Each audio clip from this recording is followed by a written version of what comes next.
নামে একটা প্রহসন শুরু করেছে। বাড়িতে বাড়িতে যে সংখ্যালঘুদের উপর চাপ দিচ্ছে, ভোটারদের চাপ দিচ্ছে কি ভোট কেন্দ্রে যে তাদের মন মতো জায়গায় সিলভারে ভোট দিতে হবে। এটা কি ফেয়ার ইলেকশন হচ্ছে? অবাধ নিরপেক্ষ সুষ্ঠু ইলেকশন হচ্ছে? আমাদের ইলেকশন নাকি কোনোটাই ভালো হয় নাই। তে কি ভালো ইলেকশন করবে তার নমুনা তো এখনই পাওয়া যাচ্ছে। ইলেকশন হবে অস্ত্র, লাঠি আর অর্থের জোরে। আওয়ামী লীগের ইলেকশন তো সেভাবে করা হয়নি।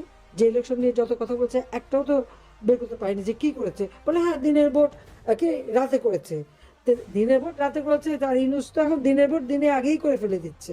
কাউকে পরোয়া করছে না, কিছুই পরোয়া করছে না। এটাই তো বাস্তব।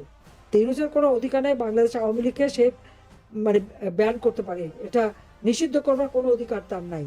তার অনেক বড় বড় পিতারাও করেছিল, সেই তার আইয়ুব পিতা, ইয়াহিয়া পিতা অনেকেই তো করেছে, তাদের কি হয়েছে? কিচ্ছু হয়নি। তার জিয়া পিতা সবাই করেছিল।